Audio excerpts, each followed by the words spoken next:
Bitcoin is back. Yeah, baby. As we race past 10,000 and upwards of 11,000, we may be seeing signs that something truly parabolic could happen soon. A DC federal court has ruled that Bitcoin is indeed a form of money. Visa is now getting into the crypto game. The Woz is suing YouTube, and Shatner sharded. Along with this week's big news, we're pleased to introduce you to Judd Armstrong, an incredibly successful entrepreneur who's created an easy way to learn and trade crypto. So hop in our SpaceX rocket as we're bound for the moon and beyond on this Bad News, episode number 431 of the Bad Crypto Podcast. 5, 4, 3, 2, 1, 0, ignition. Who's bad?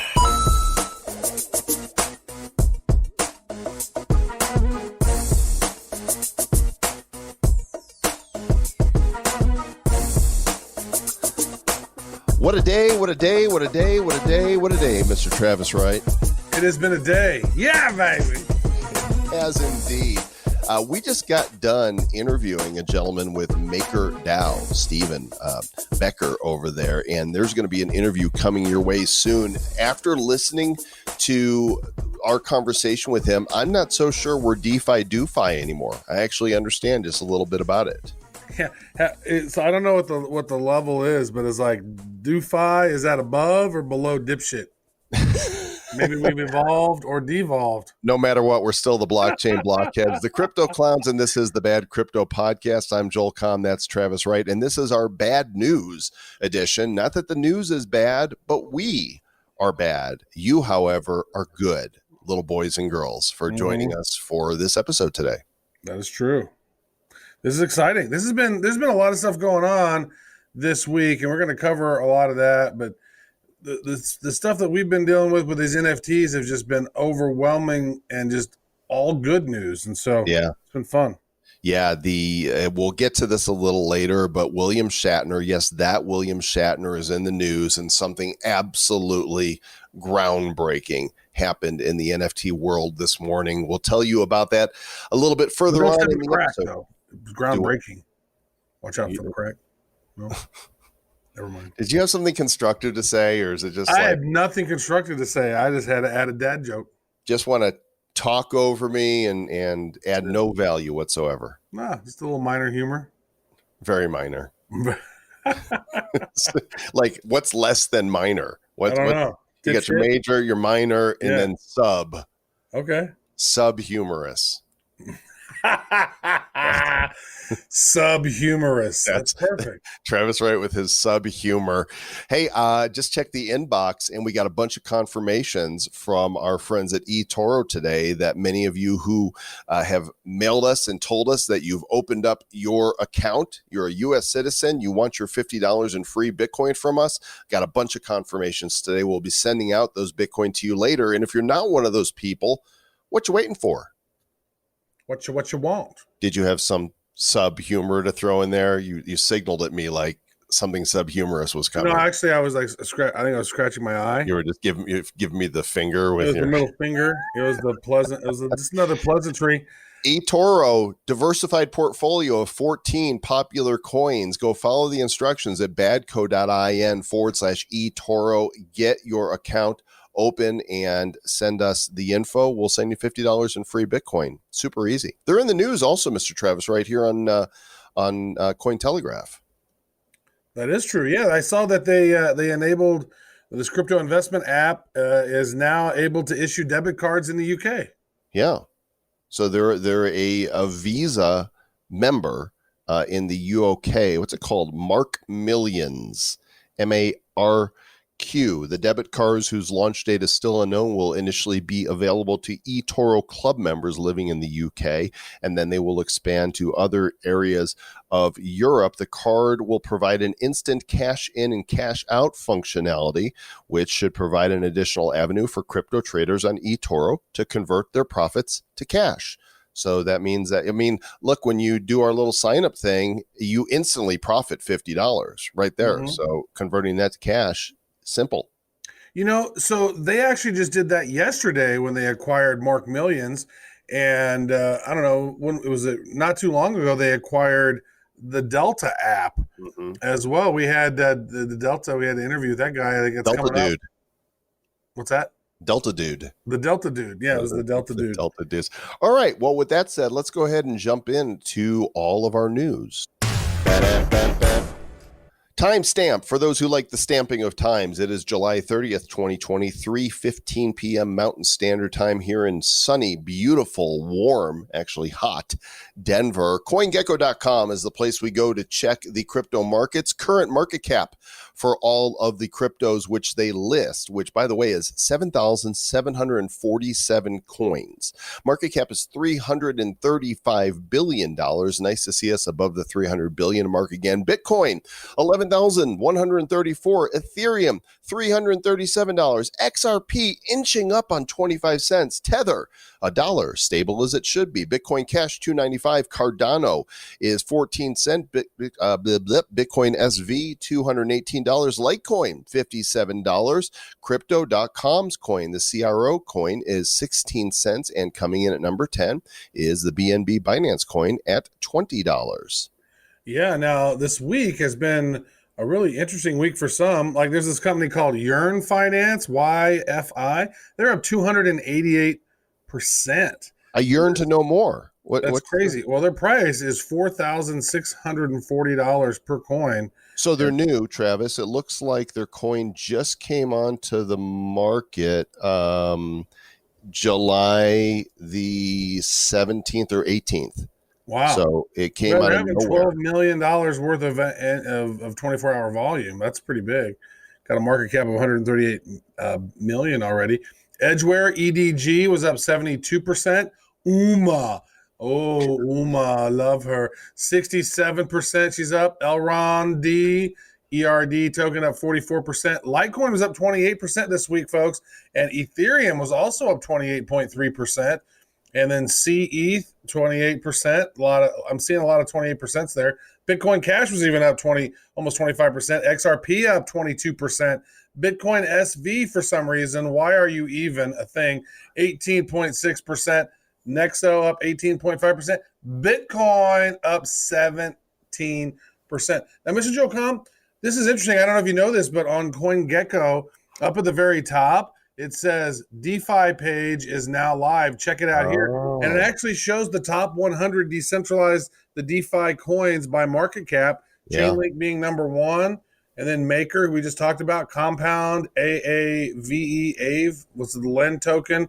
Wow, it's interesting. So if you've not done a lot of research on that particular thing, you could go look at all of them. They're all there in one place. Yeah, make sure you, I'm not exactly sure when the interview with Steven is going to air from Maker, but really, really interesting stuff. You're not going to want to miss it. And we are certainly going to go down the DeFi rabbit hole a little bit more as a result of having that conversation. This is big news. A federal court in Washington, D.C. said this week in a case, doesn't really matter what the case was, but the judgment is that money is commonly a means of a medium of exchange, a method of payment, or a store of value. And the judge said Bitcoin is these things. I think this is the first time we've had a federal ruling to say that Bitcoin is money.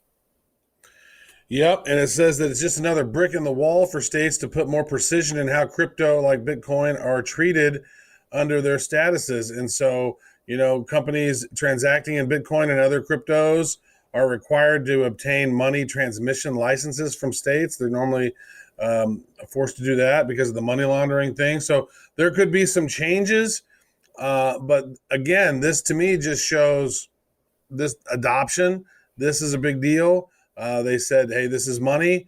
And I find this stuff completely fascinating. That's like that when they're literally saying, yeah, this is money, folks. So what's interesting about this is the case behind it. So Larry Harmon is the operator of an unlicensed Bitcoin trading platform and was accused of laundering money under federal law. And in order for him to be prosecuted under, this law, the court had to make the case that Bitcoin was money. And so I don't know if they tried to make, it fit because that's what they wanted. But regardless, that's the judgment. Now a precedent has been set from So they go retroactively, but maybe it wasn't money before they declared it was money. Yeah. And now it is money. Oh. And now Steve Wozniak is suing YouTube for real money because you've got people on YouTube that are using his name and likeness to give away Bitcoin, phony Bitcoin scams. And I don't know if you saw this yet or not, Travis. I'm not sure if I showed it to you, but somebody sent me a clip from a video that is me during our interview with CZ on Virtual Blockchain Week. It's a short segment of me on screen with CZ, and the other side of it says get free Bitcoin and has a wallet and looks like that. So there's actually ads running on YouTube. It was an ad. It was an ad running on YouTube. Yep. So Woz, I'm not suing anybody over it, but Woz is suing YouTube for accepting, this type of content on their site. Yes, there was videos that were advertising 5,000 Bitcoin and 10,000 Bitcoin. You send us 1 Bitcoin, we'll send you 2 Bitcoin. Like, really, who the hell does that? Like, if you gotta use your critical thinking and say, am I really gonna send somebody 1 Bitcoin? They're gonna send me 2 Bitcoin. Doesn't that sound a little too good to be true? Huh? Because it is. Nobody's gonna send you any Bitcoin. What they're gonna do is they're like, send me 1 Bitcoin, and then I'm going to send you 0 Bitcoin, and now I have your Bitcoin. And that's it. And you have no recourse. Yeah. Zero recourse. There's nothing you can do. Jack Dorsey says, we all feel terrible that this happened when he's talking about, last week when the hackers took over Biden's and Obama's and Elon Musk and Bill Gates' account. He says, we're diagnosing it. We'll share everything we can. We have a more complete understanding of exactly what happened. Why wasn't Jack Dorsey part of the antitrust hearing yesterday? I don't know if you watched any of that or not, but Jeff Bezos and what's his name? Sundar Pichai. Yep. Something. I'm sorry, I don't remember. Well, Amazon, Google, Facebook, and Apple, they were all there. Tim Cook and the robot from Facebook were all there. Twitter was not because Twitter sucks, so they didn't want them there. Well, I mean, they all have different degrees of suckiness. It's like I'm looking at the 4 of them that were on. I'm thinking, okay, which is the most evil? Here's my order of evil. Okay. So out of Google, Amazon, Facebook, and Apple, I would say most evil is Google, followed by Facebook, then Amazon, then Apple. Would you concur? If you had to rank them in order of evilness? You said Google, Facebook, Amazon, then Apple. Right. Probably so, but wouldn't you rather it like spell out something like, GAFA? Like Google, Amazon, Facebook, Apple, or something. Well, now if we could put Twitter in there too, it'd be GAFAT. Anyway, back to the news from our media partners at Cointelegraph. Bitcoin, the price of Bitcoin has shown full recovery from the Black Thursday crash, standing at almost double of the market, the asset's realized price. So what does that mean? What's a realized price? You calculate it when you divide the realized market cap by the supply. This is formulaic stuff, and for those who follow trends, apparently the realized cap and price have flipped so that they are now above the actual price. And people are saying this is a good sign. It's a very good sign. And actually, a recent report by Bloomberg said that it's more likely as Bitcoin is expected to rise above $12,000 soon. So, I mean, we had one of those days where it was like, here we are, 9,600. And then the next thing you know, oh, my God, it's 10,000. Oh, my God, it's 11,000. Oh, my God. What did it get up to? 11,000? 11,400.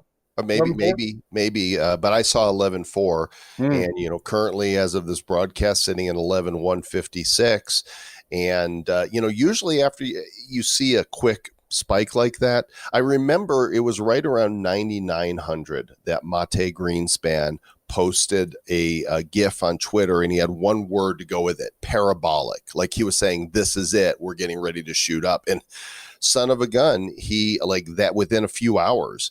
It shot up. We have not seen that kind of increase. And honestly, I expected it to, kind of settle around 10.5 after that kind of bump. And it's not. It's over 11.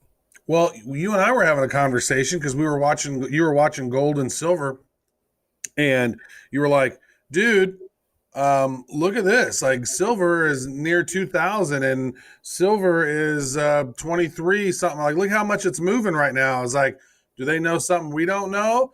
And then the very next day, Bitcoin popped up over 10,000. And there are those who say we're just getting started. You know, Max Kaiser was just on the show here a couple weeks ago. Very entertaining and insightful show. If you haven't listened to that one yet, what number was that, Trav? Do you remember? Mr. Max Kaiser. 424 maybe? All right, somewhere in there. Just go look on your podcast player. Make sure you listen to this. Max Kaiser is saying that we're going to hit 28,000 before we correct. And then the next step is to hit six figures. But he says 28,000 is in play before we see the six figure. Kaiser further took swipes at Goldbug Peter Schiff. He says it's put up or shut up for Bitcoin. It's got to hold 10,000 now. So now I'm looking here. The 424 article was our amazing interview with Tobin Lent of Tops. Mm-hmm. So I think Max Kaiser must have been, nope, 422 was with Tim Draper. So it must have been 426. So, so Schiff is the one who's saying it's got to hold 10,000 now.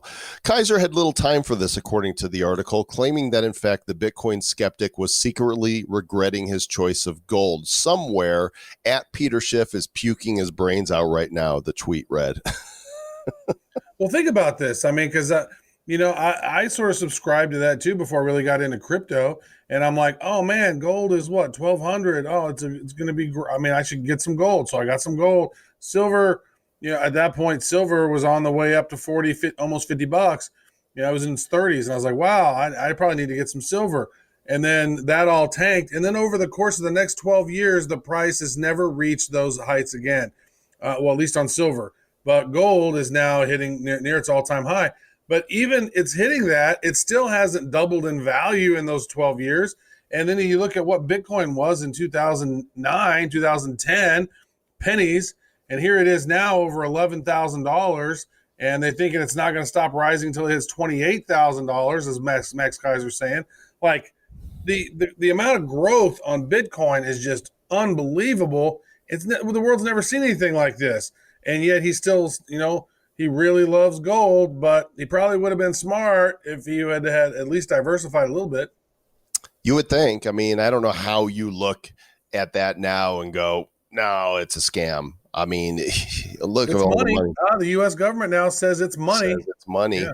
An article here on Forbes asked the question, who's behind the Bitcoin buying binge? There's a new study from Cornerstone Advisors showing that 15% of American adults now own some form of cryptocurrency, a little more than half of whom invested in crypto for the first time during the first 6 months of 2020. So, people are waking up and going, maybe we should get a little bit of this Bitcoin. I don't know if you've seen the statistics on that, but if you took your $1,200 stimulus check and bought Bitcoin with it, and depending on when you got your check, you've 2 or 3x your stimulus check. How about that? By the way, I never got my my stimulus check. Didn't happen.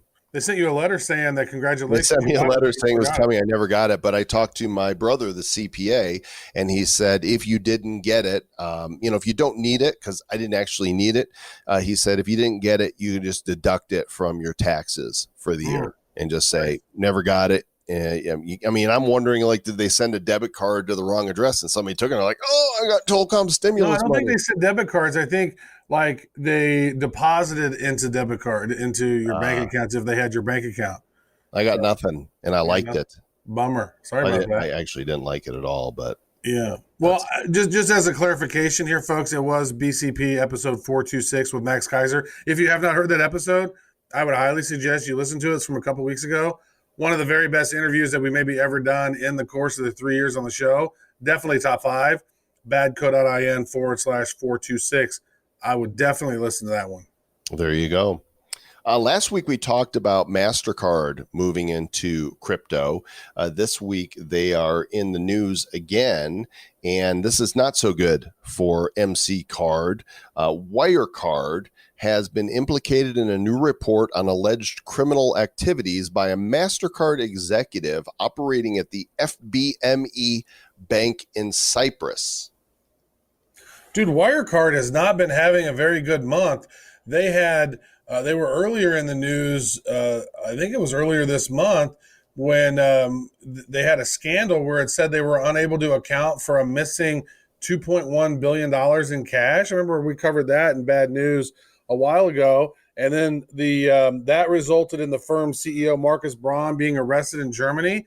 And then Wirecard's chief operating officer, Jan Marsalek, is allegedly hiding in Russia. And so, who knows? That's just not good.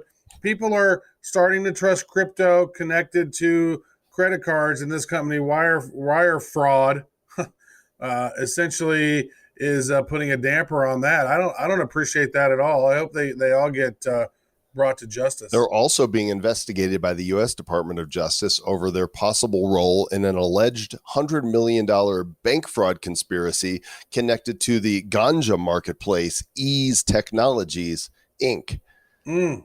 Now, I'm familiar with ETH. ETH is in California, and it is very easy. I remember whenever recreational, no, actually medical was still, they didn't have recreational there. My Robert Scoble was like, dude, when you come, bring your passport. It's and then what you want to do is the app's going to figure out where you are. And then when it realizes you're in California, what it does is you're going to go through this process. You got to charge, it costs you $10 to get your license and then $30 to basically do a Skype call on the app with the doctor. And then they send you a PDF of your medical marijuana license. Literally, from by the time I reached the hotel and opened up the app until the time that I had marijuana in my lungs, 27 minutes. ETH Technologies.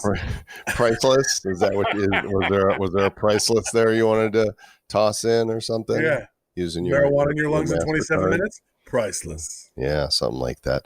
MasterCard was good news last week. This week, not a good headline, but the other side there of the major credit cards, Visa, is in the news. They wrote a blog post that they put up here just a couple days ago, and they said, we're reshaping how money moves across the globe, and that means pursuing a broad array of technologies and partnerships. In that regard, digital currencies offer an exciting avenue for us to continue doing what we do best, expanding our network of networks to support new forms of commerce. And they're talking about, of course, adopting cryptocurrencies. What the letter really should have said is digital currencies are going to kick our ass, and so we better get in there ASAP. Right. It's almost what Western Union should have been like with PayPal. A lot of these companies historically get they're so comfortable in the position that they're in that they no longer lead through innovation.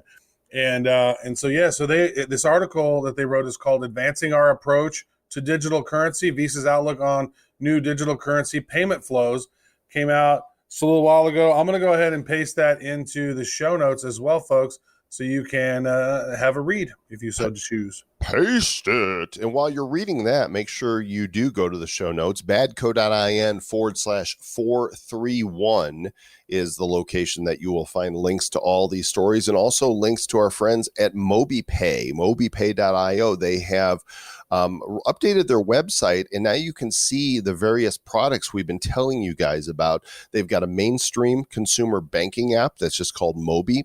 They've got a digital asset and exchange app that's called MobiX, and then you've got the point of sale and merchant gateway that's called Mobi Pay. You can join the wait list, get $10 in free MBX tokens. We appreciate them sponsoring this show. Go to mobipay.io, check it out, and tell them that Bad Crypto sent you all the way there from your living room in your shorts so you can check out their website. But in your shorts. May the Schwartz be with you. Not your Schwartz. In your shorts, not your Schwartz. What's the matter with you, Travis? That's the matter, Travis. Yeah. So, we talk a little bit about the stable coins, but now I'm stuck in this accent. So you better talk about what's going on in New York, because New York, now I'm going to this accent. New York is always been a little difficult with the Bitcoins. What's happening there? Well, they have the Bitcoin license that you have the bit license you have to have.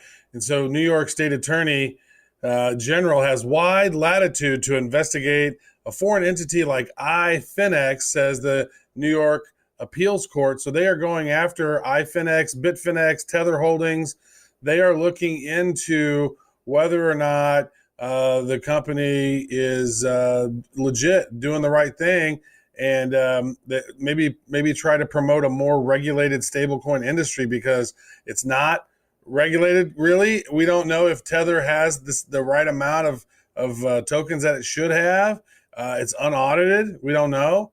And so they're trying. So here's the quote: "Is the recent New York Appellate Court's decision expanding the New York Attorney General's broad investigatory powers under the Martin Act is a significant precedent for New York and beyond.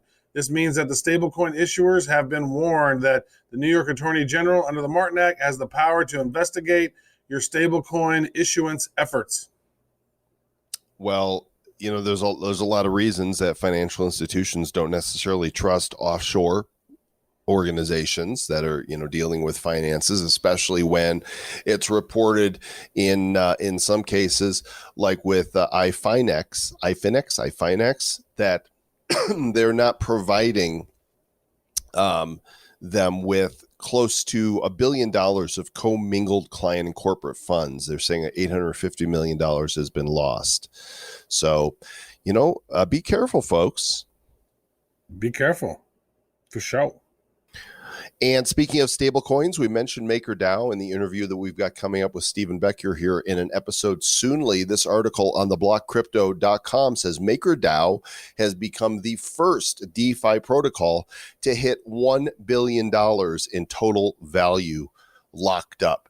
So people have voluntarily locked up their Ethereum or other cryptos for lending purposes and become their own banks, and they've passed $1 billion.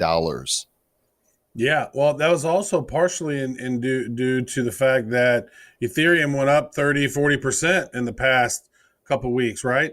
And so, they had a lot of money already sort of stored in those vaults. Then as the price of Ethereum went up, they have more money in their vaults, and boom, they're the very first one out of all the decentralized finance companies to surpass $1 billion in holdings, which I find interesting because Chainlink actually is their market cap value is almost $3 billion, but yet they don't have $1 billion in storage yet. Future value, I guess. All about future value. I'm going to bump this story up just because we are talking about Ethereum now here in Cointelegraph. The Ethereum price rally to $370 depends on Bitcoin's upcoming weekly close. Bitcoin's rally that we experienced broke through key resistance levels, and Ethereum has hit a new 2020 high. In fact, right now, as of this broadcast, it's at $338.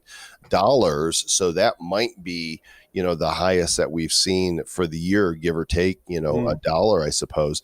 And people are watching to see Ethereum really spike up here pretty soon. I think it's going to follow along with Bitcoin, in my humble opinion of non-financial advisor-ness. Yeah. Well, all I know is that whenever I get Ethereum or we've earned Ethereum or whatever, I tend to always convert it to something else. You buy some Dragon Chain. I'm like, I need to buy more wax. I want to have more wax. I'd like to have more Bitcoin. Luckily, I converted what I did. I converted some over to Bitcoin before Bitcoin popped. So that was nice. I like to do that.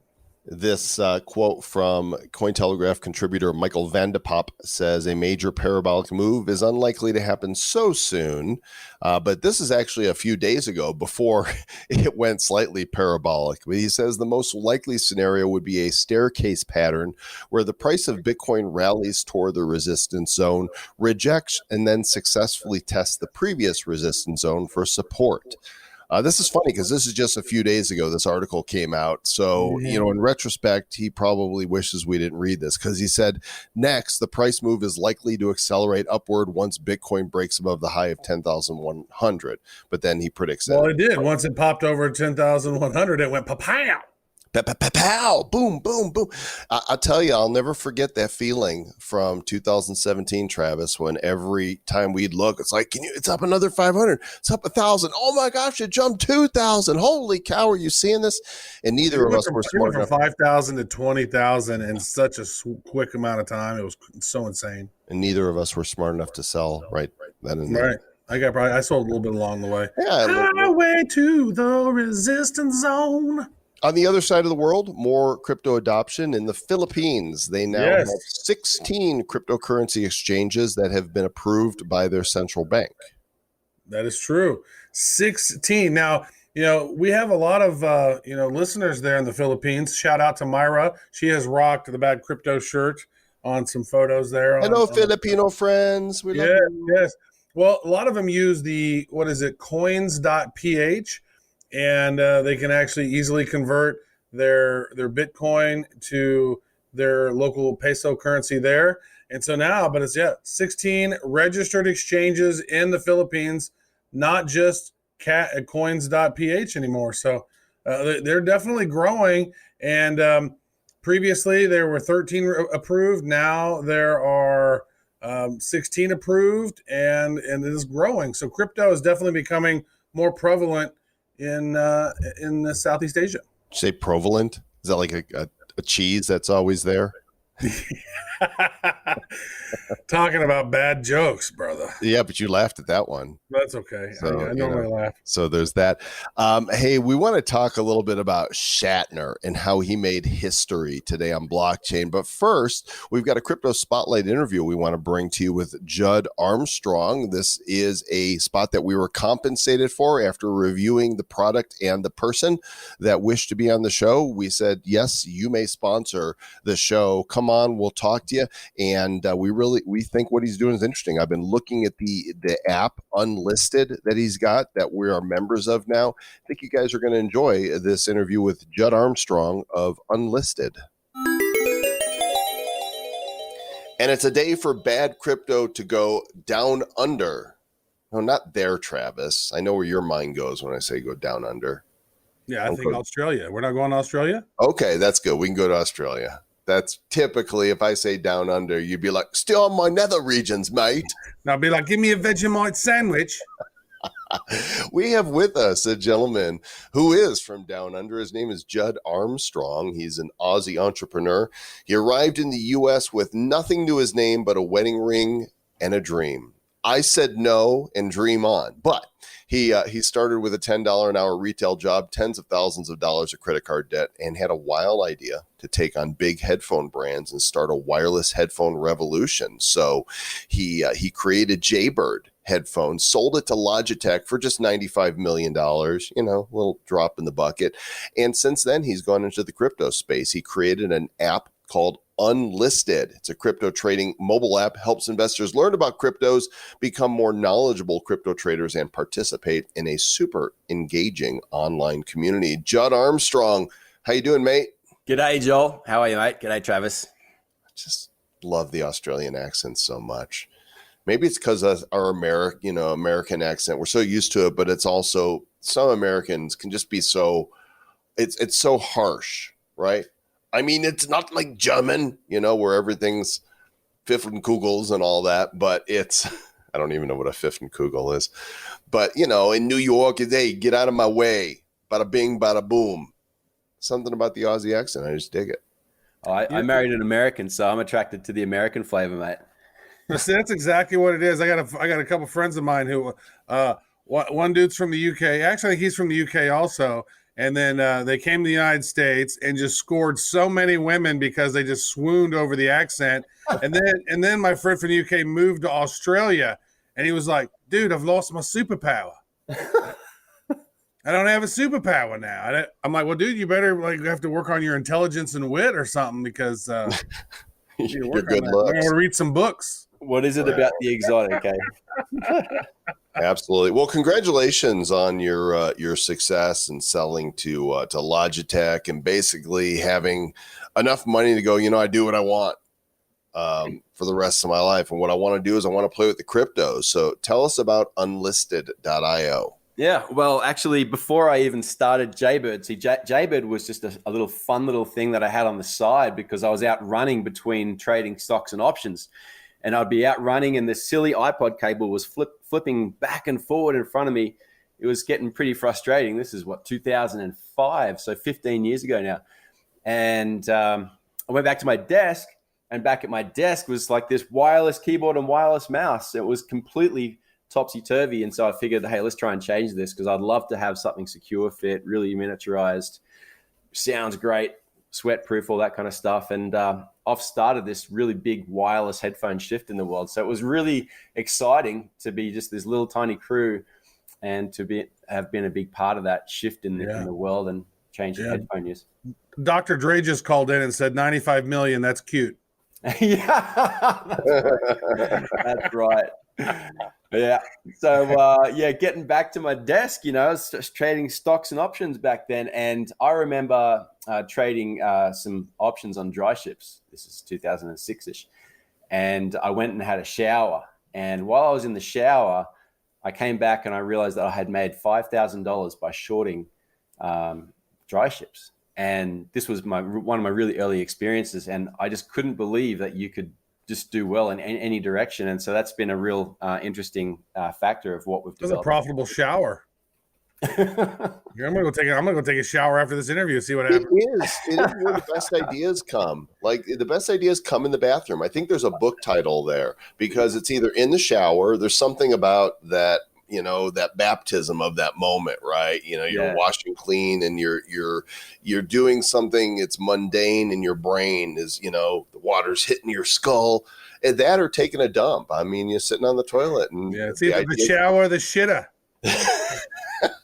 We're sitting in the tractor. See, after I sold Jaybird, I went farming and I was sitting in tractors for a few years from 2016 onwards, and that was a pretty cool place where I could come up with some new ideas too. But the real big problem with trading Bitcoin nowadays is Bitcoin's supposed to be for the people, but when you look at who's making money on Bitcoin, it's normally like the people who are really moving the market, not necessarily the average person. The average person.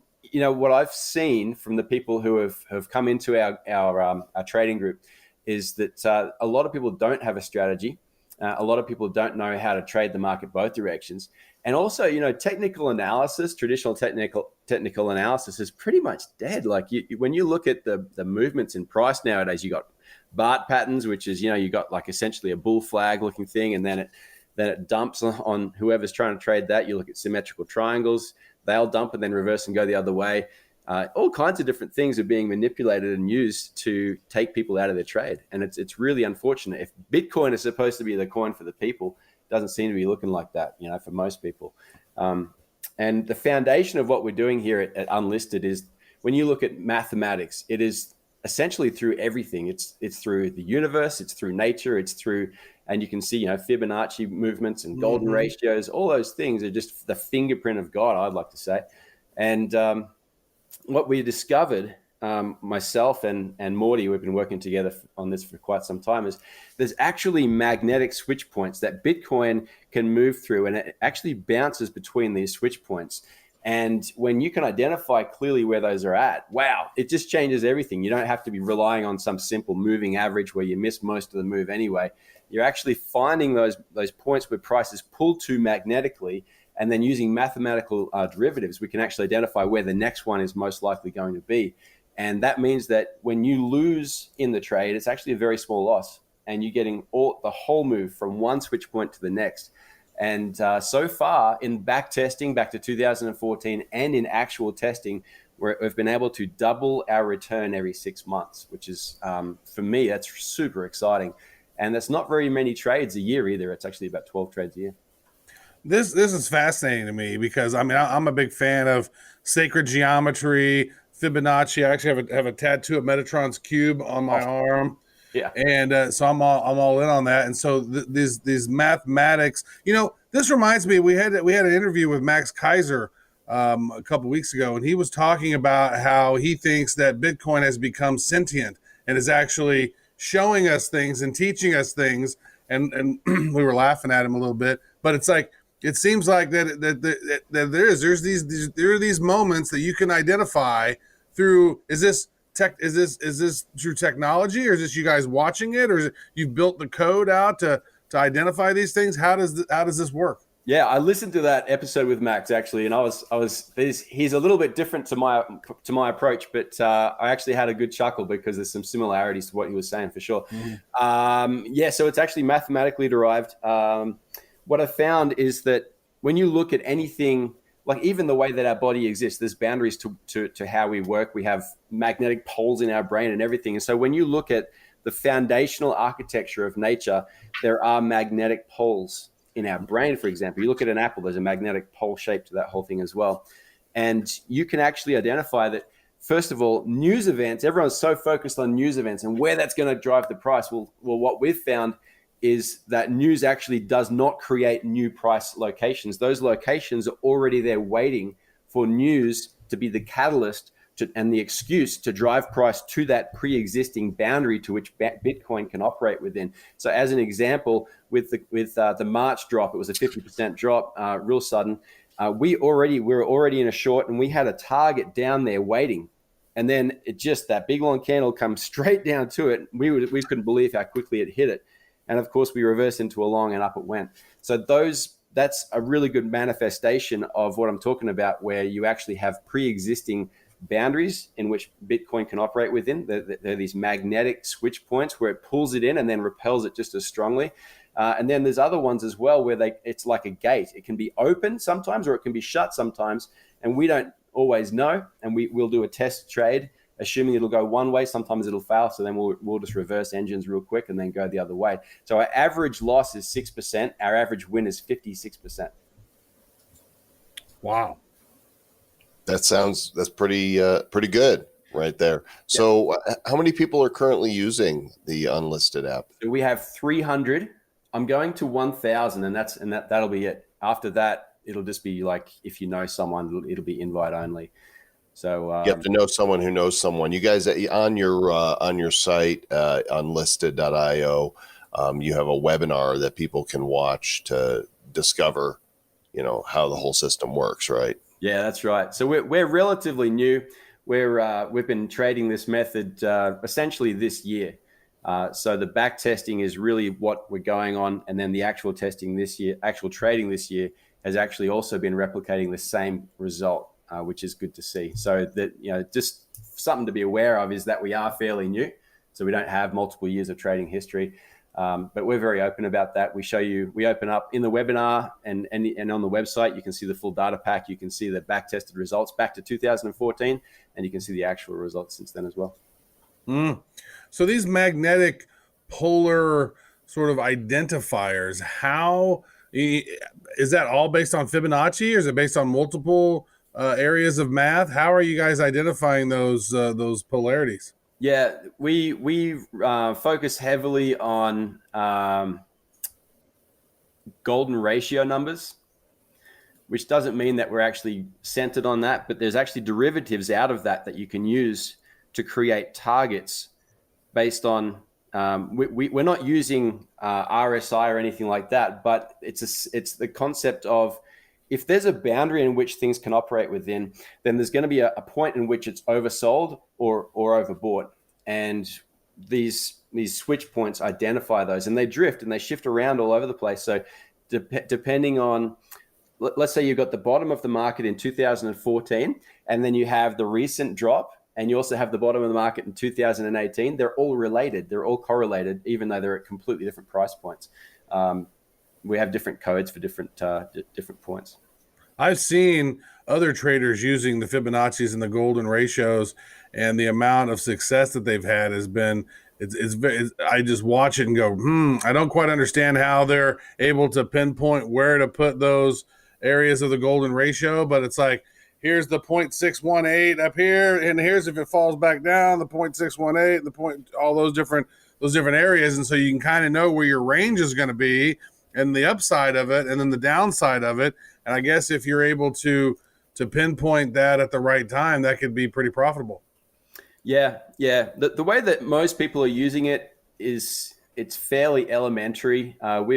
We really dug deep into this, and it's while it's sophisticated, it's actually fairly straight and simple as well. So the best models are going to be very simple, but it took a while to uncover this and make sure that it worked well. So you've got the theoretical or the philosophical level, and then you've also got the rules on top of that. So you've got trading rules that actually create triggers and signals and exits on top of that, and they have certain rules on as well. So there's a couple of layers to it, and it's actually been really fun to actually develop it. I really geek out on this kind of stuff. The people who have just joined up over the last couple of months have really been impressed with it. We've just been traveling sideways. Bitcoin's been traveling sideways for quite some time, and we've just been sitting in our trade waiting for it to do its thing. When is it going to do its thing? Well, actually, the last couple of days have been interesting because it's been running sideways for so long. We're starting to see it just start to shake out a little, and we're waiting for it to drop at the moment. So what we don't. Where do you see it going to? And by the way, time stamping this because this won't air for a little while still. It's July 16th. So when this does air, you guys can look and see if Judd nailed it or not. Yeah. When is this going to go? Don't know yet. Okay. So what we don't do is we don't predict. And it's kind of like a choose your own adventure. We know that there's two doors where we could go to at this point, two switch points. And so if it chooses to fail on this trade and go through the door that we're not expecting, that's fine. We'll switch into a long, for example. But if it's going to go through the door that we're expecting, we're looking at around about 5,000 for Bitcoin. Wow. Door number one or door number two? That's interesting. Door number two sounds really shitty. It does. I don't want to go to door number two. Okay, I mean, great accumulation range though, right? Yeah, well, that's the thing is so many people, because they're not using shorting in their strategy, it really fills everyone with hopium that, hey, look, I hope it just goes long. And so then it gets you emotional, it gets you attached to the long trade, and then you make bad decisions. So if you can be completely unbiased towards that, and if you can know how to trade both directions, then you don't care. Just all right, choose a door and go. Most people don't. Most people don't know how to do the shorting, and they don't understand the calls and the puts and all of that stuff. That's just clueless. And you teach people that, right? You teach them how to do that. Yeah, it's pretty straightforward. We have some really nice how-to vids, but we're also doing automated trading here in the near future too. So if you just want to jump on and let it do its thing, it'll do its thing. Unlisted.io. They say 12 trades a year on average, 56% average gain, minus 6% average loss. Those are some interesting numbers. You guys check it out. Go to unlisted.io, check out the webinar, or just go directly and click sign me up. There's a coupon code there on the site for a discount, 33% off your first 6 months with the code WELCOME400. And thanks, Judd. This is super interesting. We're going to be tracking what you're doing. Yeah, Joel, Travis, been good to be with you, mate. Thanks, Judd, for that. We appreciate the info. I'm getting some notifications from Unlisted, and it's interesting to see if they're making the calls right. Before the Bitcoin rise happened, he said that to the members of the app, I'm really hesitant to short now. I think that we got to ride this up, and he was right. So I was happy to see that. That is good. Good news. Mr. Travis Wright, did you just shard? You know what? I did multiple times. No, I didn't say shart. I said shard. No, you said shards. I did. I multiple times I had shards. So, we've gone down this NFT rabbit hole all year, and we've given you guys a number of free NFTs as commemoratives for listening to the show. We've talked about the garbage pail kids, and we got one email or a review from somebody that's like, oh, now they're talking about kid stuff. Like, if that's you, you're totally missing the point, completely missing the point about non-fungible tokens and how they're going to change so many industries. And, we saw then Garbage Pail Kids did the Tiger King series. They sold out in about an hour. And this morning, William Shatner, the actor, they put together, along with Wax, a series of digital trading cards that were basically pictures from his memorabilia. Photo of him and Leonard Nimoy. Yeah, that was a rare card. So he has like 50 regular cards, and then there were 10 additional cards that were one rarity, and then there was 5 additional. So he had a total of 65 different cards that you could get. But the 50 base cards and the other variations, they were in what is called a shard. You had to collect 3 pieces of that particular card to then get that card. Right. So say, for example, for $5, you're buying a pack of 5 shards. So, you're not even getting a whole pack. You're not even getting a whole, and you probably aren't even getting a whole card because you're not getting 3 shards of the same. Well, but there was a chance of getting some whole rare cards as well. But here's what happened. I've not gotten one of those. Did you? I didn't get any super rare ones. I did get the one that's being entered into the contest to win the doll, the figurine of him. Anyway, they put 7,000 standard packs and 3,000 mega packs. Standards have 5 cards in them. The mega packs have 30 cards in them. The 3,000 mega packs, when they went live at 12 Eastern today at shatnercards.io, 3,000 mega packs, $24.95 a pack, sold out in 3 minutes. What was 3 minutes? 3. And then the 7,000 standard packs sold out in 9 minutes. Yeah. So 9 minutes for the whole sale, all the cards gone, now in people's hands, some of them opening them, some of them, putting the shards together, making cards. You and I have done a little bit of that. Some of them hodling them, some of them putting them on secondary markets. But I'll tell you, what this shows me is that the marketplace is hungry for these digital collectibles. And this is a whole new industry. We've talked about this before. Several people in the space are saying that this is $1 trillion industry that has just basically passed its first $100 million in value. And so that means there's just so much growth.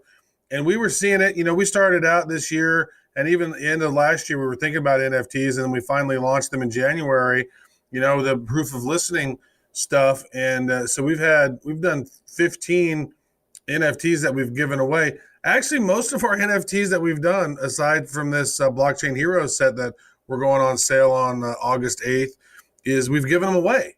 Yeah. And then we've given them away, and then they find themselves having, being traded for value on the secondary market, cards that we've literally created and given to them, and then people are trading them amongst themselves. Yeah, I mean, the marketplace can give value, but on August 8th, we are making for sale 10,000 hero packs featuring 5 digital collectibles of blockchain heroes and 2,500 mega packs that are contained 30 digital collectibles.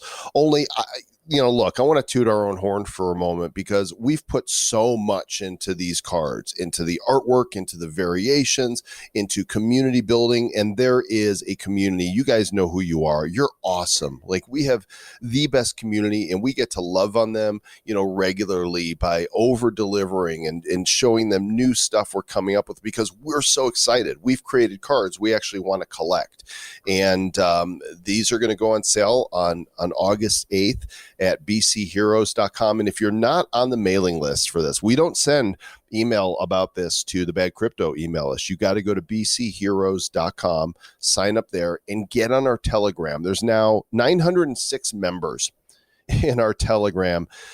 Travis t.me/bcheroes. And they really appreciate what we're creating. It's been exciting, and not only are we coming up with the ideas, we've really done a great job of brainstorming with the community and listening to what they want, and then doing things that make things the most fair possible.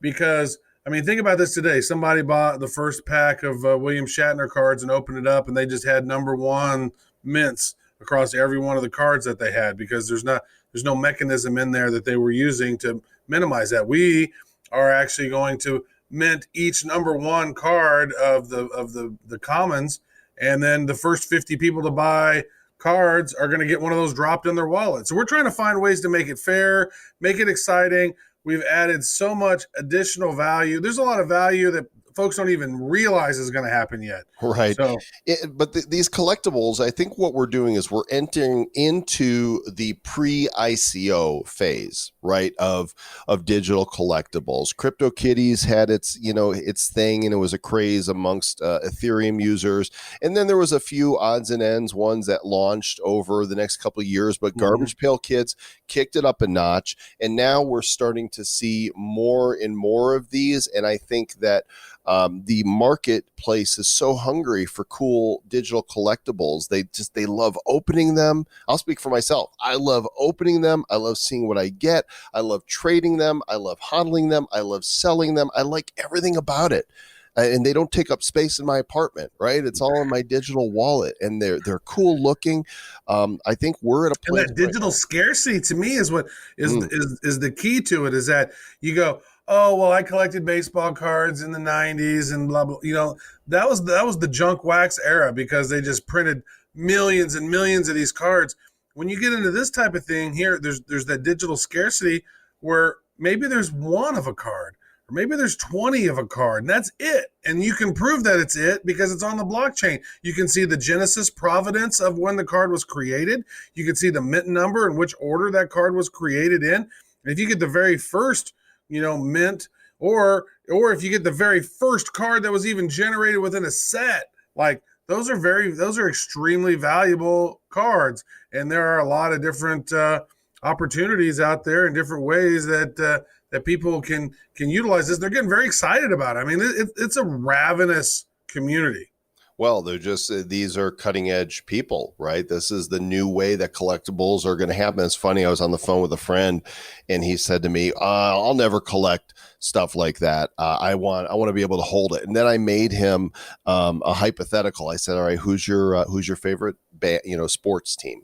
And told me, and I said, imagine this, that baseball card in your digital wallet could come alive. There could be a clip from a great play that, your favorite player on that team made. There could be a behind the scenes image on it. And there's only, 20 of those in the world, and you own one. He's like, oh, yeah. Yeah. So we started. And that's it.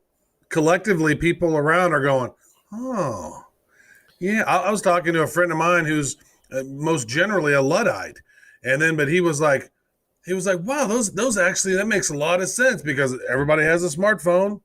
And when you're telling me that you can verify that there's only 25 of them, and because a lot of times these companies are printing out millions of them, and so you don't know how rare they are, and maybe you could sell for $20. Like, yeah, maybe you could sell for $20. One of our cards went for a ridiculous amount the other day, and it's just crazy how that happens. It's like unexpected. It's not even an official card from the set. If you're saying, wait, I thought the cards aren't out yet. We've released some promotional cards with various partners, and one of them we released with Upland.me, the Super Miles card. Only 25 of them minted ever in the world. That's all there ever will be, and one of them sold for $1,080 on the secondary market. Yeah. Not 1,080 wax, 1,080 US dollars, over 20,000 wax. Yeah. So, don't miss this. If our cards sell out as quickly as Shatner's do, then it's going to be a short window to be able to get them. Mark your calendar for August 8th. It's a Saturday at noon Eastern Standard Time. And, we'll have more on that for you as we get closer, because we are neck deep in this project. I would say this, Mr. Joe Com, to folks, is that, you've been in the crypto space for a while. Have you figured out how some of these exchanges work? If so, if you're in the U.S. and you want to participate in this, maybe you send some crypto over to Bittrex and convert it to wax, send the wax over to your wallet so you're ready to go. Because when that comes go time, it's going to be go time. You're not going to have time to go and transfer and swap out. Then you need to be all blazing ready to go. You actually want a Wax Cloud wallet. If you go to wax.io, click under wallets, and you'll see set up a Wax Cloud wallet. It takes you less than 60 seconds to set it up, and you're good to go. And so if you have that ready for the sale, you'll be able to participate. And, right now we're doing these Wednesday night meetings for our community, Travis. I had to increase increase the capacity of our Zoom for last night, because the previous week we hit capacity. 100 people wanted to be there live, and then more. They couldn't get in. So last night, we probably had about 130 people come through, and every week there's more and more where we show them, here's what you need to know now, and check out this video that you'll see when the packs are opening, and let's do some giveaways. We gave away 4 packs last night that winners will get. Later on, we revealed to them that there is a magical 1-of-1 card. There's going to be 125,000 cards in this whole set, Travis, and one of them is a variation of the Genesis card that you designed called Electric Genesis, and it's the only one of 125,000, and some person is going to get that. Mm-hmm. Can you imagine? Like that's really, I think what creates the value on this is that digital scarcity, and knowing there's 125,000 cards in the set, and you might pull out in one of the hero packs a Electric Genesis, and there's only one of them, and there's no electric any other character, only Genesis. Why? Because you need electricity to mine Bitcoin, right? The whole sort of that was kind of the thought process behind that. Looks really cool. These cards, I mean, we had our decks that we sold last week. We talked briefly about, and then we finished up and we redesigned all of the cards for those 2 decks, because originally we were just going to do one deck. It was going to be the common cards were going to be on the deck, because how can you have animated cards on a deck? You can't. However, we redesigned the legendary cards, which are our shockwave cards, and those, if you pick the right frame out on one of those and use that as the image, oh my God, those physical Titan packs are going to be, those physical Titan decks are going to be unbelievably cool, because they're refractor. It's got this hologram refractor finish on it.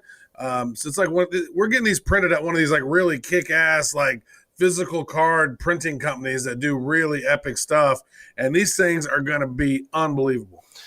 Looking forward to it. Thanks everybody for listening. We appreciate it. And if you could tell a friend about Bad Crypto Podcast, check out Blockchain Heroes at bcheroes.com. We'll catch you guys on the next episode Sunday. I don't know who's on yet, but I'm sure it'll be bad in a good way. Mm-hmm. Or maybe a bad way. I don't know. Stay bad.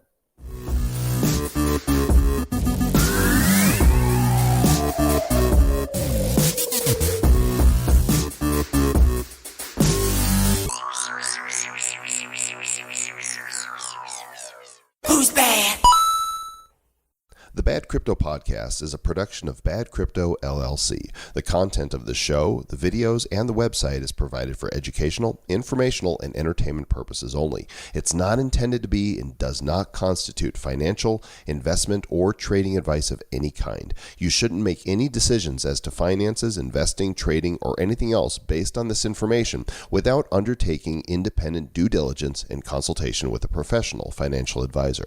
Please understand that the trading of Bitcoins and alternative cryptocurrencies have potential risks involved. Anyone wishing to invest in any of the currencies or tokens mentioned on this podcast should first seek their own independent professional financial advisor.